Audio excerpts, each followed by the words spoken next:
Bonsoir à tous. Dans l'actualité ce soir, les premières réactions du diocèse de Paris après l'agression au marteau qui a visé des policiers en fin d'après-midi sur le parvis de la cathédrale Notre-Dame de Paris. Nous reviendrons également sur les attentats qui ont touché la ville de Londres le week-end dernier avec des réactions. Et puis retour sur les différents événements diocésains qui ont marqué le week-end de la Pentecôte, comme le FRAT 2017. Ce soir, à quelques jours des premiers tours de l'élection législative, nous recevons le père Laurent Stala-Bourdillon, directeur du service pastoral d'études politiques. Il nous partagera sa réflexion sur le contexte politique avant cette nouvelle échéance électorale. Nous reviendrons aussi sur le climat de tension après l'agression qui a eu lieu cet après-midi sur le parvis de la cathédrale Notre-Dame de Paris. En effet, peu avant 16h30, un homme a été neutralisé par les services de police sur le parvis de la cathédrale Notre-Dame de Paris. L'homme a tenté de frapper à l'aide d'un marteau un gardien de la paix. Une nouvelle attaque des forces de police, 1 mois et demi après la mort de Xavier Jugelé sur les Champs-Élysées. L'un de ses collègues a riposté en utilisant son arme de service. L'agresseur a été blessé, la brigade de recherche et d'intervention a été ensuite déployée. En fin d'après-midi, le quartier a été entièrement bouclé. Environ 900 personnes ont été bloquées dans la cathédrale. Dans une ambiance calme, la situation leur a été expliquée et les policiers sont rentrés pour contrôler chaque personne. Une fois la situation maîtrisée, le diocèse de Paris a fait le point sur la situation. On écoute. Mon message, c'est vraiment qu'il nous faut croire que la paix, la dignité, le calme, le respect, l'attention aux autres, etc., l'emportent sur ces forces de haine. Évidemment, pour la personne, là en l'occurrence, c'est la personne blessée, c'est le tueur potentiel.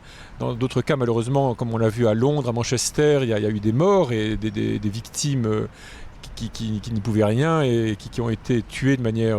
et c'est effrayant pour eux, c'est effrayant pour leurs familles et tous leurs proches. Mais vraiment, nous avons tous collectivement apporté l'assurance et le message que nous pouvons construire l'humanité dans la paix, dans le respect, dans l'attention, dans la discussion, dans le dialogue, dans l'opposition, y compris dans des options différentes, mais que ce ne soit pas la mort, les forces de mort ne construisent rien et n'amènent à rien. Suite à cet incident, l'office des vêpres de ce soir a été annulé. Prions tous ensemble pour cette paix si fragile, a indiqué Monseigneur Patrick Chauvet, le recteur de la cathédrale, qui n'était pas dans l'édifice quand l'attaque s'est produite. Hier soir, l'Église britannique s'est associée à la veillée en mémoire de l'attaque terroriste du London Bridge, un temps de recueillement voulu par le maire de Londres, Sadiq Khan. Des milliers de personnes se sont réunies sur les bords de la Tamise pour un hommage aux 7 personnes tuées, dont un Français originaire de Saint-Malo, et aux 48 blessés lors de l'attentat de samedi soir. C'est aussi la question du dialogue interreligieux dans le pays qui se pose, comme nous l'a expliqué le père Damian Howard, jésuite anglais. Je pense que la situation actuelle exige plusieurs niveaux. Peut-être le plus important, c'est justement le niveau d'éducation. Il y a tout un travail à faire d'éducation des chrétiens sur l'islam et des musulmans sur le christianisme. Il y a énormément d'ignorance à les deux côtés. On peut être juste par rapport à l'islam, ce que c'est, ce qui sont les luttes et les difficultés que cette communauté doit faire face. Mais aussi être honnête au niveau de notre foi. Dans la situation actuelle, il ne faut pas exagérer ce que peuvent faire les églises. Nous avons une contribution, mais c'est inévitablement une contribution modeste. La crise actuelle, c'est surtout une crise à l'intérieur du monde musulman.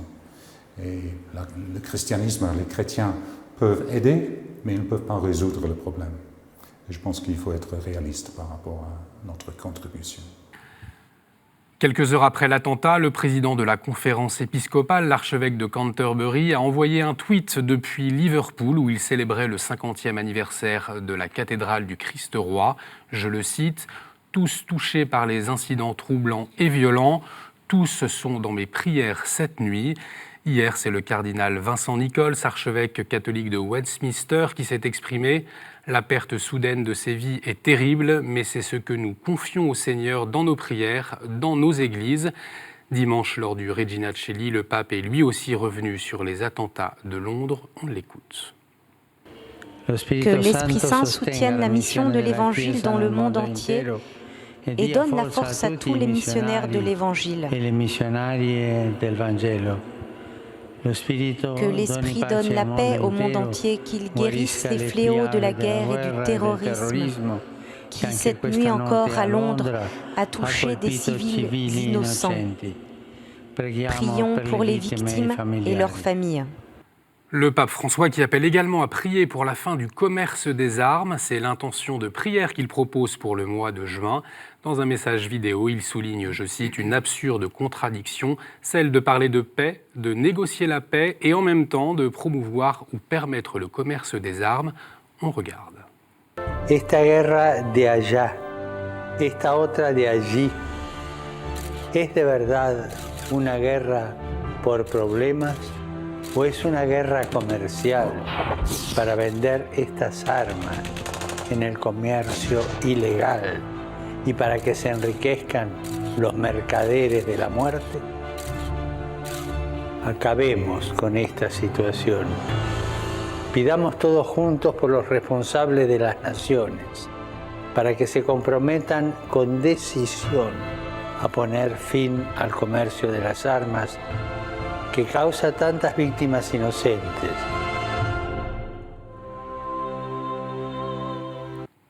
En Belgique, Monseigneur Léon Leemens est décédé. Dans la nuit du 1er au 2 juin, l'évêque auxiliaire de Malines-Bruxelles a rejoint le Père à 63 ans. Des suites d'une longue maladie, il avait été ordonné prêtre en 1977, membre de la communauté de Sant'Egidio. Il s'était investi dans plusieurs dossiers emblématiques comme la pastorale des prisons, le dialogue avec l'islam ou le dialogue œcuménique, notamment avec les églises d'Orient. Il était venu sur le plateau de l'émission La vie des diocèses en 2014. Depuis octobre 2016, la maladie l'avait contraint à suspendre ses fonctions comme évêque auxiliaire. Ces funérailles auront lieu samedi 3 juin à 11h en la cathédrale Saint-Rombaut à Malines. Monseigneur Portela, l'évêque de Kinkala au Congo-Brazzaville, lance un cri de détresse pour le département du Poul. Dans une homélie prononcée le week-end de l'Ascension intitulée « Je lance un cri », Monseigneur Louis Portela a appelé tous les croyants à se mobiliser par la prière et les hommes politiques à se mobiliser pour la paix. Gardons notre ferme espérance en notre Dieu, soyons capables de relever ce département en souffrance, a-t-il ajouté. Depuis septembre 2016, la partie sud du département du Poul est sous blocus militaire. Fin mai, une nouvelle attaque contre la population civile a été perpétrée par des hommes non identifiés. La Côte d'Ivoire célèbre les 50 ans du renouveau charismatique. À l'occasion du week-end de la Pentecôte, des milliers de personnes ont participé à un rassemblement dans la ville de Korogo, proposé par la communauté catholique des enfants de Padre Pio. Cette communauté nouvelle d'origine ivoirienne est aujourd'hui présente dans 8 diocèses, au Burkina Faso, au Bénin et en France, dans le diocèse de Créteil. La présence de cette communauté est un nouveau souffle pour l'Église ivoirienne, comme nous l'a confié Monseigneur Dadier, l'évêque de Korogo. Le renouveau apporte un plus à nos églises d'Afrique et d'Europe, parce que, vous savez, beaucoup de chrétiens baptisés ont abandonné le chemin de l'Église. Beaucoup de chrétiens ont connu un découragement et l'avènement du renouveau fait que tous ces chrétiens qui étaient découragés, qui étaient abattus, ont regagné l'Église. On regagne l'Église parce que le renouveau, comme les communautés nouvelles, ont une façon d'attirer les gens à l'Église. Vous voyez, on parle souvent des églises évangéliques qui font de porte à porte. Je crois qu'aujourd'hui, le renouveau, que ce soit le renouveau ou que ce soit les communautés nouvelles, elles sont pour nous, ils sont pour nous qu'il y a le nouveau, ils sont pour nous une chance dans la mesure où ils ont cette capacité d'arranger les foules. Ils ont cette capacité d'aller dans les maisons, d'aller dans les quartiers, dans les cours, pour inviter les gens à l'église, pour inviter les gens dans les mouvements, pour inviter les gens à faire de leur foi une foi vivante. Parce qu'une foi qui n'est pas vivante, elle ne tient pas. En France, le week-end de la Pentecôte a notamment été marqué par le FRAT 2017. Près de 12 000 jeunes de toute l'Île-de-France se sont retrouvés dans la commune de Janville, dans les Yvelines. 3 jours de festivités, de témoignages, de prières conclus par la messe de la Pentecôte, célébrée par Monseigneur Aupetit, évêque de Nanterre.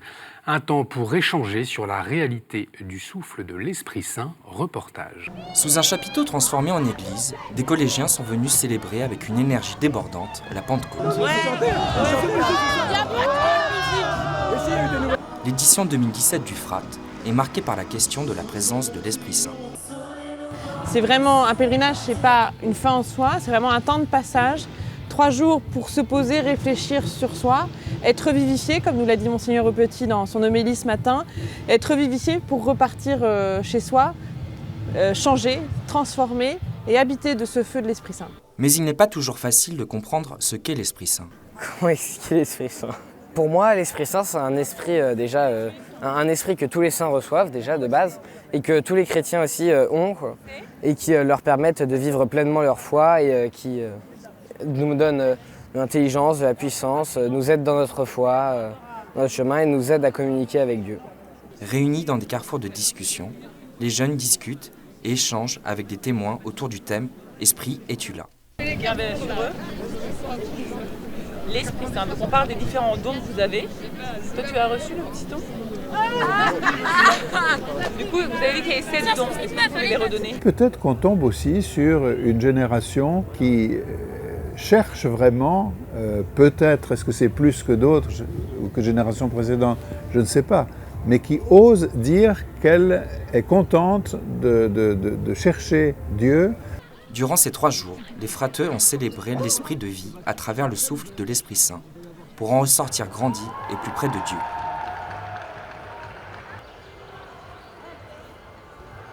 Mettre en valeur les jeunes, mieux les intégrer dans la vie paroissiale, se former davantage pour servir l'Église, mettre en place des paroisses écologiques ou encore mettre en valeur le patrimoine religieux. Voilà quelques-unes des principales orientations dévoilées par Monseigneur Moutel, évêque de Saint-Brieuc et Tréguier. C'est le résultat de 2 années de réflexion après le lancement du synode diocésain en décembre 2015. La promulgation des décrets de ce synode a eu lieu dimanche lors d'un grand rassemblement diocésain pour la Pentecôte. Près de 6 000 fidèles venus de toutes les Côtes-d'Armor se sont retrouvés autour de leur évêque à Saint-Brieuc. Ce dimanche de la Pentecôte n'est pas la fin d'un cycle, mais le début d'une nouvelle étape, a rappelé Monseigneur Moutel. En rédigeant ces orientations, j'ai choisi de reprendre certaines audaces bien partagées dans l'Assemblée qui auraient peut-être pu être oubliées. Et le synode s'est porté résolument vers des initiatives missionnaires qui nous projettent au-delà de notre vie en Église pour la mission. Avant de penser à nos structures internes, cependant, ces questions liées aussi à notre organisation pastorale n'ont pas été éludées. Et tout à l'heure, ce soir, demain, plus tard, vous lirez aussi cette 5e dernière partie pour une conversion pastorale. Depuis le printemps 2015, le premier élan ne nous a pas quittés. Choisir l'espérance. Choisir l'espérance, c'est commencer, comme au jour de Pentecôte. Même si toutes les conditions ne sont pas réunies, faire un pas, puis un autre, avancer simplement sous le regard de Dieu, dans la confiance et dans la paix. Les fidèles du diocèse de Montpellier se sont eux aussi réunis pour le week-end de la Pentecôte, avec comme temps fort dimanche l'ordination de 3 prêtres et de 3 diacres. Les 3 nouveaux prêtres sont Mathieu Margé, Raphaël Duchamp, Nicolas Pietruche. Les 3 nouveaux diacres, Jésus David Alfonso Gomez, Francisco Sierra de los Santos et Jérémy Herroulet. En Vendée, dans le diocèse de Luçon, le jour de la Pentecôte a été choisi pour vivre la grande fête du Jubilé. Le diocèse fête cette année ses 700 ans. Près de 3000 Vendéens se sont retrouvés dans la commune de Mouilleron-le-Captif pour participer à un grand jeu, mais aussi autour de témoignages et de tables rondes. Un temps pour se réapproprier l'héritage chrétien qui a façonné la Vendée, mais aussi un moment de réflexion pour l'Église vendéenne face aux défis de l'avenir. Marcus Malte est le grand gagnant du premier prix littéraire Cardinal Perrault, décerné par le diocèse d'Autun avec son livre Le Garçon aux éditions Zulma. Ce nouveau prix littéraire, Cardinal Perrault, porte le nom de l'évêque d'Autun de 1874 à 1906. Il a aussi été membre de l'Académie française. Ce prix a été voulu par Monseigneur Benoît Rivière, évêque d'Autun, dans une dynamique d'ouverture vers le monde en général et la littérature contemporaine en particulier. Pour cette première édition, c'est un polar qui a remporté les faveurs du jury. Nous avons voulu d'abord nous laisser émerveiller par la beauté d'une œuvre littéraire. Nous avons voulu dire qu'il y a des œuvres d'art. Et nous avions pensé que nous trouverions une œuvre d'art qui nous paraissait particulièrement belle et significative du questionnement de l'homme aujourd'hui dans les prix qui sont décernés en France. Et c'est pour ça que nous avons donc voulu que ce soit un des prix officiels de 2016 qui soit sélectionné par notre jury de lecture. Et on continue avec la chronique du Monde. Cette semaine, depuis Québec, Jasmin Lemieux-Lefebvre nous parle d'une mobilisation nationale interreligieuse lancée demain en réponse à la famine extrême dans plusieurs pays.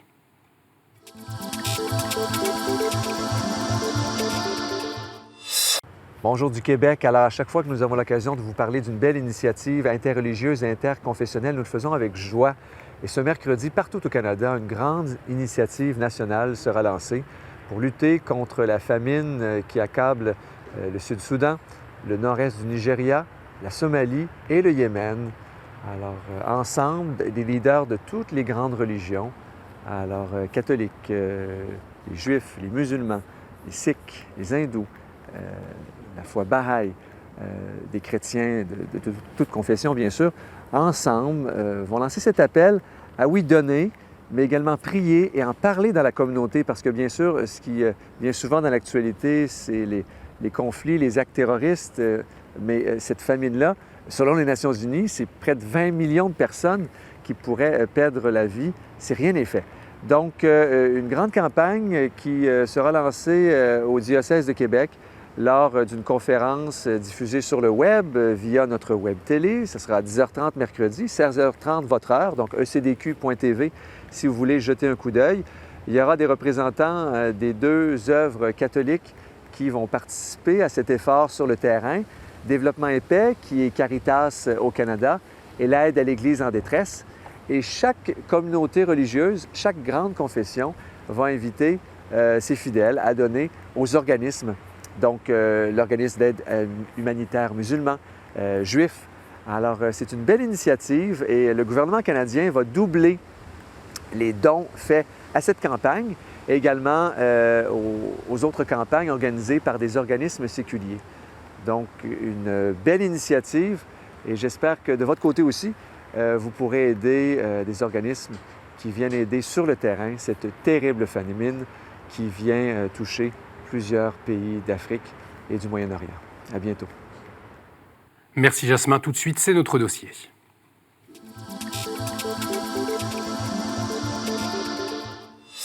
Ce soir, dans notre dossier, nous recevons le père Laurent Stala Bourdillon. Bonsoir, père. Alors, vous êtes le directeur du SPEP. Alors, le SPEP, c'est le service pastoral d'études politiques. En d'autres termes, vous êtes l'aumônier des politiques.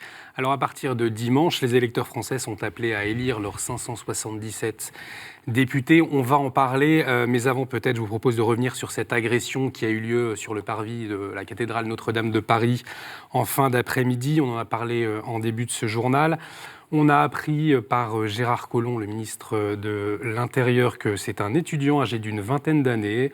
Il est algérien et il a crié « C'est pour la Syrie » en commettant cette agression. Quel est votre regard, votre réflexion après ce nouvel épisode ? Eh bien, c'est naturellement une sorte de consternation, mais l'ensemble des observateurs nous annoncent que nous sommes dans un contexte de crise assez dense. Il s'est passé ce qui s'est passé à Manchester. Nous savons que potentiellement des actions criminelles de cette sorte peuvent survenir. C'est d'autant plus choquant qu'elle est portée donc, contre les forces de l'ordre qui sont là pour nous protéger. Donc je pense que c'est aussi une occasion pour pour tous nos concitoyens d'avoir beaucoup de reconnaissance pour les militaires qui patrouillent. C'est une tâche qui est certainement ingrate, mais qui a toute son importance. Ils sont là pour nous protéger et en même temps, ce sont eux qui subissent là, comme c'était le cas sur les Champs-Élysées, une agression. Donc, voilà. Donc c'est une profonde désolation. Et en même temps, je dirais qu'il faut maintenant ne pas se laisser entraîner par une sorte être gagné par une sorte de réaction trop importante, parce qu'on a évoqué la Pentecôte dans tout le journal, ce qui est très, très important, c'est-à-dire que c'est la nécessité de faire la paix. Ces hommes sont des hommes de paix, ils nous protègent. Nous voyons que le monde a besoin de paix. Il peut essayer de la faire en se sécurisant, mais jusqu'où? Et en même temps, la paix profonde vient dans nos cœurs. Donc il faut que nous soyons capables de cultiver à l'intime de nos cœurs une paix qui nous permette de comprendre ces événements, de les analyser et d'y apporter des réponses qui soient des réponses ordonnées à la réalité du problème auquel nous avons à faire face.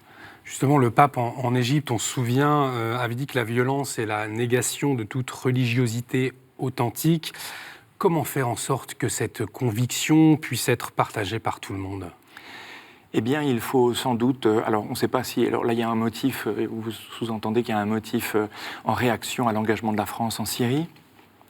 Pour ce qui est de la violence qui est commise au nom de Dieu, je pense qu'il y a un énorme travail à faire dans notre société pour redécouvrir à quel point le nom de Dieu est toujours synonyme de fraternité, de paix, d'ouverture et d'accueil, et du service de l'être humain pour la considération, la très haute considération pour ce qu'est la vie, qui est un don de Dieu.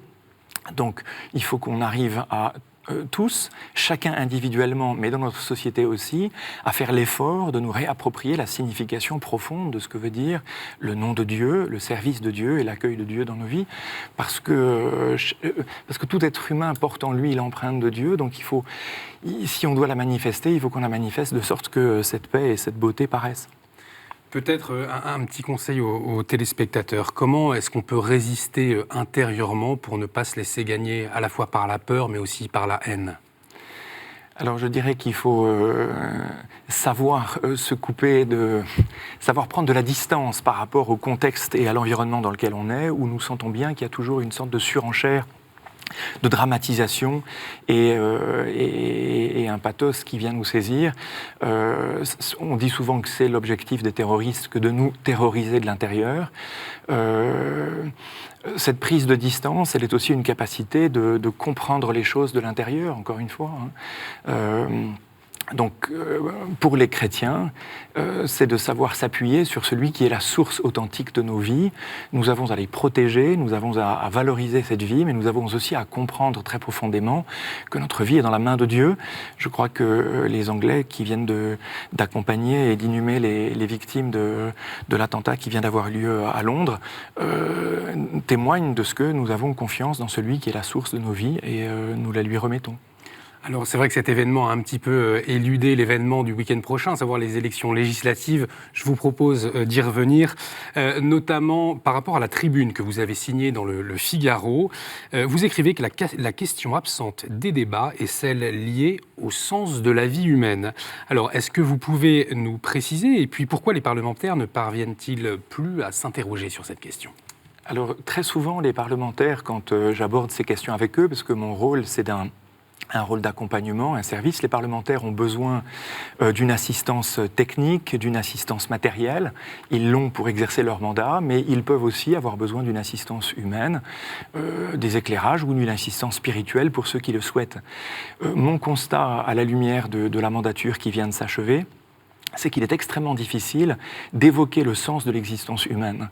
C'est une réalité qui est un petit peu taboue. Pourquoi ? Parce que la question est sans doute trop massive. C'est une énigme, et comme on ne peut pas résoudre une énigme en peu de temps, eh bien on évite de se poser la question. Or finalement, les parlementaires sont tous, comme chacun de nous, habités par cette question. Donc si certains responsables politiques me disent que ce n'est pas leur rôle d'aborder cette question-là, au contraire, je milite pour que, quand bien même il n'y a pas de définition théologique à rendre dans l'hémicycle, il doit y avoir une grande considération pour la nature spirituelle de l'être humain, pour la résonance spirituelle des lois qui sont votées, parce qu'il en va de la cohésion nationale, il en va de la respiration heureuse, paisible de notre société. J'allais dire, effectivement, cette absence de débat sur cette question, quelles sont pour vous les conséquences directes que vous observez dans notre société, justement ? Eh bien, j'observe que notre société est une société technicienne, c'est-à-dire que tout est mesuré, tout est chiffré, les êtres humains sont évalués à l'aune de leur rentabilité, ça produit finalement une sorte à la fois d'exclusion, mais un très profond mal-être.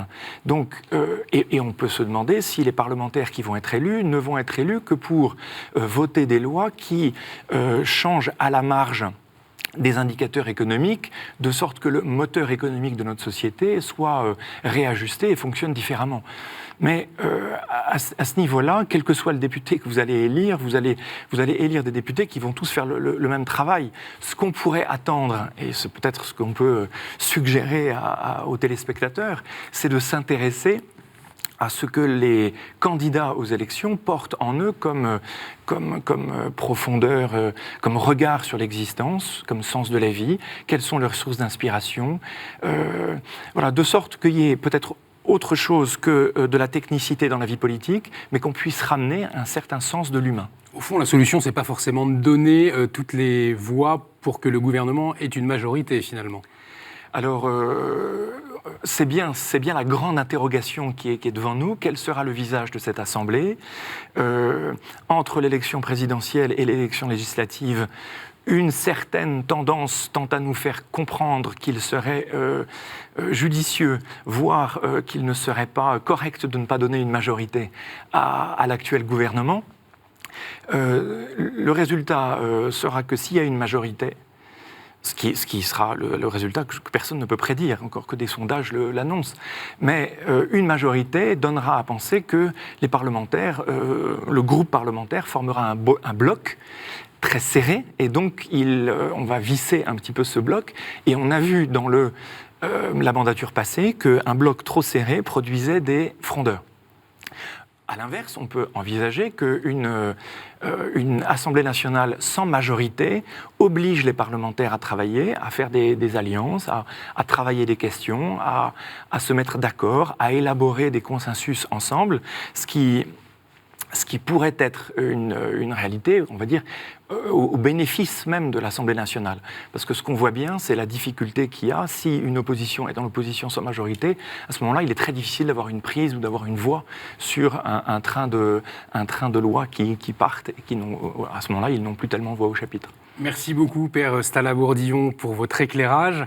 Merci à vous de nous avoir suivis. Vous pouvez revoir cette émission sur notre site internet ktotv.com et aussi réagir avec le hashtag à la source. Merci pour votre fidélité. À jeudi. Excellente soirée sur KTO.